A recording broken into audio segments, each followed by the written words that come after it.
estar. El de acá puede aguantar entre 100 y 170, y el de acá no nos importa, pero el de acá es el menos utilizado porque se desgasta mucho el cónico, ¿ya? Entonces, considerando ese rango, yo me podría quedar con el hemisférico, pero ese liso es muy fuerte, o sea, puede soportar hasta 300 megapascales y mi terreno no es tan durísimo. Estaría seleccionando un inserto sobredimensionado en su capacidad, ¿ya? Entonces, ¿qué vamos a hacer? ¿Podría ocupar el balístico? No, porque mira, el balístico es de 70 a 140 y mi rango de roca estaba en promedio 160, ¿recuerdan?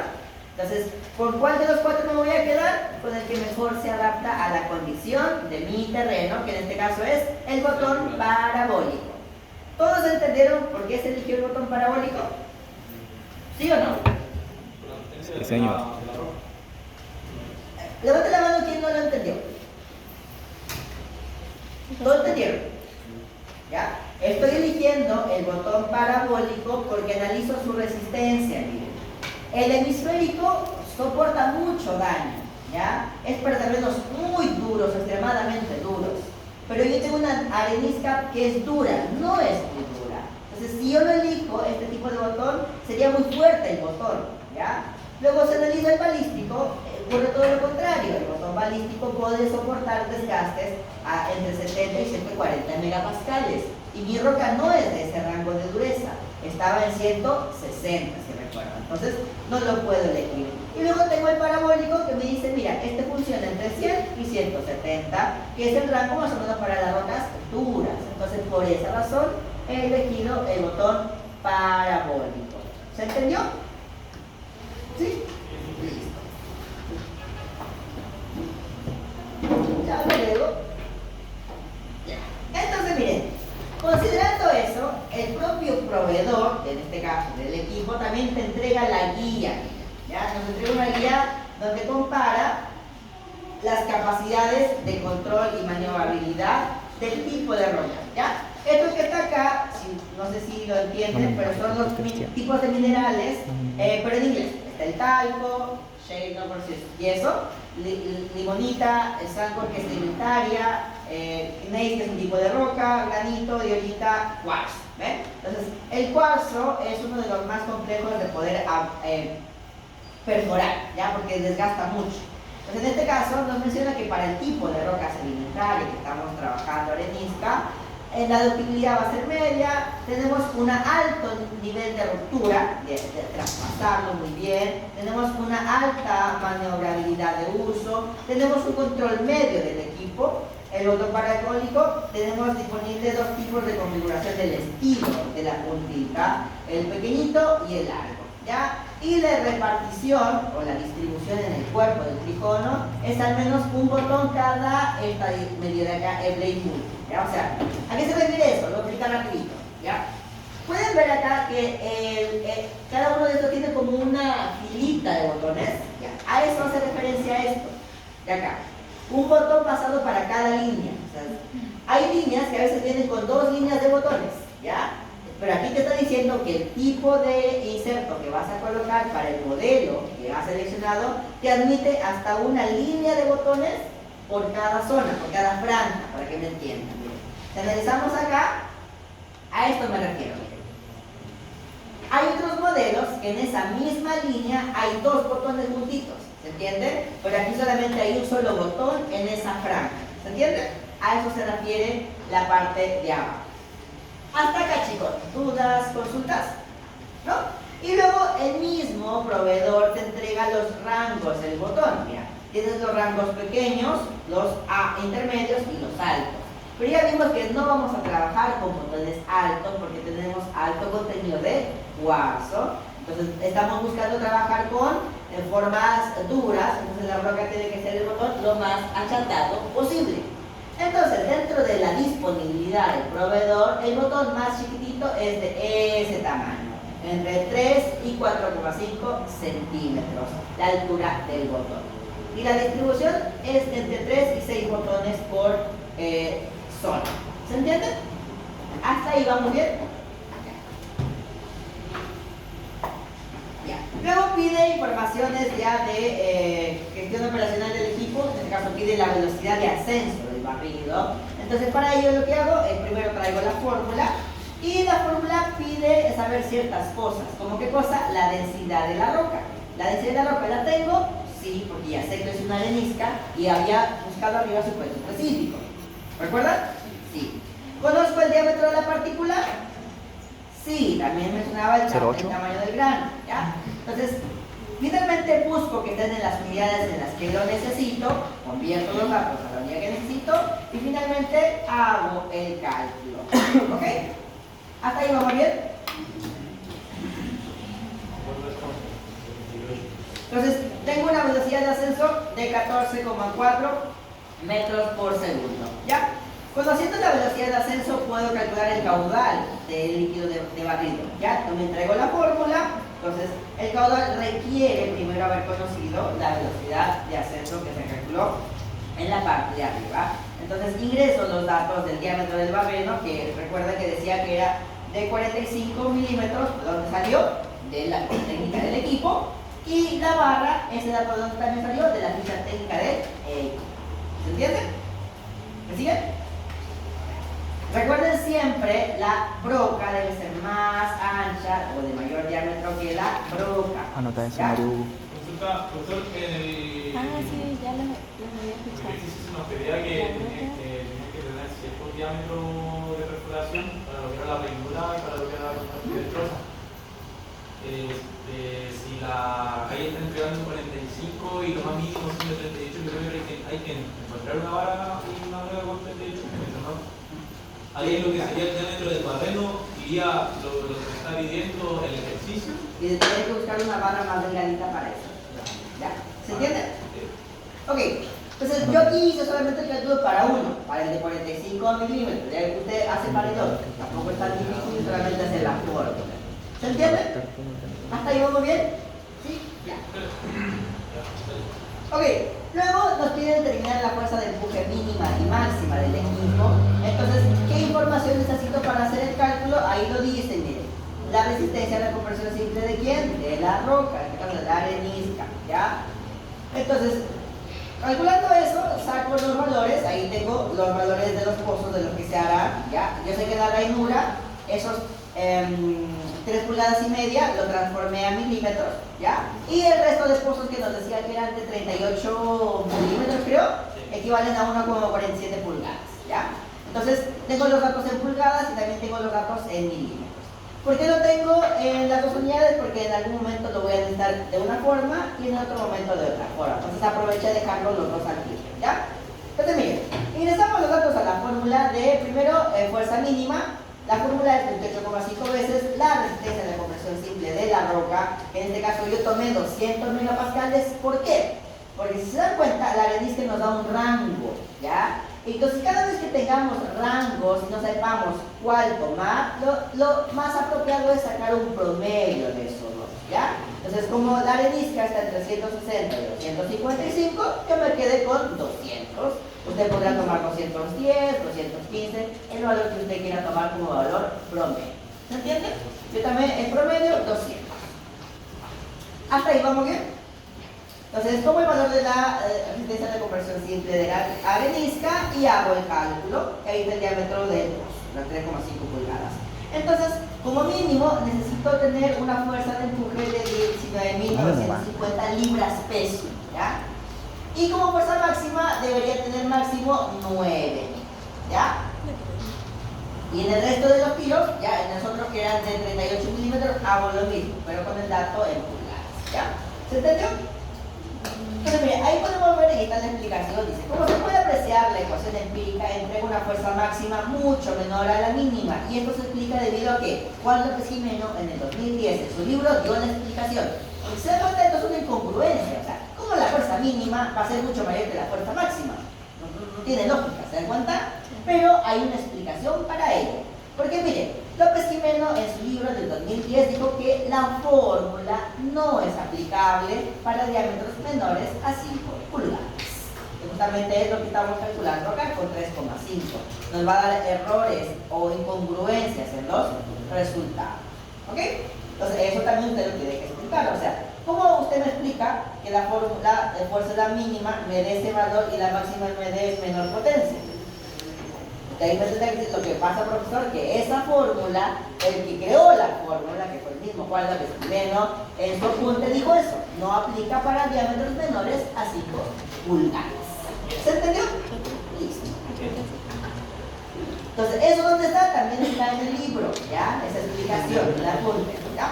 Entonces, ¿qué hacemos cuando ocurre eso? Lo que vamos a hacer, vamos a recurrir a la fórmula práctica que lo va a dar el proveedor. Entonces, el proveedor en su propia ficha técnica te va a dar los rangos de fuerza, ¿ya? Entonces, revisando la ficha técnica de este equipo, el proveedor nos dice que la fuerza en promedio del equipo suele estar entre 7.000 y 9.000 y las fuerzas máximas que puede entregar el equipo es de 41.000 libras. ¿Se dan cuenta? Entonces eso cuarta más lógica que la fórmula empírica. Recuerde que eso significa una fórmula empírica que puede servir para ciertas condiciones. Cuando se cumplen esas condiciones, la fórmula sirve. Pero en este caso, nuestro diámetro de trabajo está fuera del rango de aplicación de esta fórmula. Esta fórmula no funciona con diámetros menores a 5 pulgadas. Entonces lo que tenemos que hacer es irnos a la información que nos entrega el fabricante. ¿Se entendió? Listo. Hasta ahí, ¿vamos bien? Sí. ¿Seguros? Sí. Velocidad de rotación, esto está re fácil porque ¿dónde lo van a sacar? Ahí está toda la explicación de qué tal fulano, dijo esto, bla, bla, bla. ¿Qué hacemos? Buscamos el rango. A ver, si mi roca es dura, ¿ya? Que está en este rango porque yo recuerdo que arriba yo hice un promedio y me quedé con 200. Entonces, para rocas que tengan unos 200 megapascales de dureza, mi rango de rotación debiese ser entre 40 y 60 revoluciones por minuto, ¿ya? Como pueden ver, la resolución de la guía no obedece a una sola solución, obedece a un análisis, ¿ya? Que es justamente lo que buscamos en esta asignatura. Que usted no memorice cómo se soluciona un problema, sino que lo pueda analizar. ¿Se entendió? Listo. Luego pide la velocidad de penetración y velocidad de perforación media. Lo que yo tengo acá, chicos, es la ficha técnica del equipo, ¿ya? Porque de ahí voy a ir sacando datos que me va a pedir la propia fórmula, ¿ya? Entonces, para poder calcular la velocidad de rotación necesito justamente este dato, que de donde lo saqué de la ficha técnica, que es el peso del shake adapter, ¿ya? El shake adapter es lo que ayuda a generar el empuje o el golpeteo. Entonces, necesito saber cuánto pesa este shake adapter. Entonces, ¿dónde lo saqué? De aquí, de la ficha técnica. Que si mal no me equivoco, aquí la ficha técnica está en libras. Así, a todos los dos, en libras y en kilogramos. Ahí está. Libras y kilogramos. Profe, ¿sería este artefacto que está nombrando sería el pistón o es parte de la transmisión? Lo que pasa es que el pistón está por dentro del shake adapter. El shake adapter es la estructura externa. Y dentro del shake adapter está el sistema de pistoneo. ¿Ya? Listo. Entonces, rescato el valor del peso del shake adapter y con eso puedo calcular mi velocidad de perforación promedio. Para ello, ¿qué necesito saber? El empuje, que justamente es lo que acabo de rescatar de la ficha técnica. ¿Cuántos kilogramos de peso me puede entregar este equipo? Entonces, ¿dónde lo saqué? Ahí dice, peso con shake adapter. ¿Ven? Entonces, acá está el empuje. Necesito también la velocidad de rotación, eso ya lo tengo, porque entre 40 y 60, ¿qué hice? Simple promedio, 50. ¿Ya? Resistencia a la compresión simple de la roca, había definido 200 y finalmente el diámetro del tricono en metros, ¿ya? Entonces tengo una velocidad de perforación en la zona de las ranuras de al menos 174,2 metros por hora, ¿ya? Que es bastante rápido. Ahora, la velocidad, cuando lo llevamos a rangos ideales, hay que expresarla en minutos. ¿Cuánto podemos avanzar por minuto? Entonces, básicamente una conversión, ¿ya? Entonces, pasamos de horas y nos quedamos en minutos, ¿ya? Pero ahora, a esa velocidad ideal, esa velocidad con todas las condiciones, hay que llevarlo a la realidad. Y el problema nos informaba de que había un 95% de eficiencia, ¿recuerdan? Entonces, ¿qué hacemos? A la velocidad ideal le quito un 5%, multiplicándolo con 95%. ¿Llega directo 0,95? Para que quede Claro, 0,95 o 95%. Entonces, ¿cuánto realmente avanza la perforadora? No avanza 2,4 metros, solamente avanza 2,33 metros por minuto. ¿Se entendió? Listo. Ya, para el resto de los pozos es lo mismo, solamente hubieron cambios con el tipo de diámetro de perforación, ya que es lo que cambia acá. ¿Se entendió? Usted lo calcula para ambos, la ideal y la real, ¿ya? La velocidad real. Luego finalmente nos pide que calculemos la velocidad de perforación media, también lo mismo, para los pozos de ranura y para los restos de pozos, y que básicamente es aplicar esta formulita de acá, ¿ya? Esta formulita de acá, entonces, que se alimenta de qué? De conocer la velocidad de perforación de arriba, ¿ya? Entonces calculando, tomando esos datos de ahí, pero ya en unidades de metros por hora, llegamos a esta expresión de acá, que la velocidad media en promedio es de 0,92 metros por minuto y en el resto del pozo de 1,5 metros por minuto. ¿Se entendió? ¿Sí? Aquí vemos un gráfico que, como pueden ver aquí, la velocidad de perforación a medida que va aumentando requiere también de que la velocidad de penetración aumente, ¿ya? Ojo con eso, no se nos vayan a confundir. Estas de acá, que hablan de velocidad de... Esta de acá, este BP, es velocidad de penetración. Ojo con eso, penetración. Y el de acá abajo es velocidad de perforación, ¿ya? Para que no se vayan a confundir. Profe, ¿dónde sale el BP de perforación? Acá, miren. Acá, velocidad de penetración, BP. No, el de perforación para el BM. Acá, más abajito cuando está el BM, acá dice perforación. ¿Vale? ¿Y ese BP, dónde está? De arriba, Ah, listo.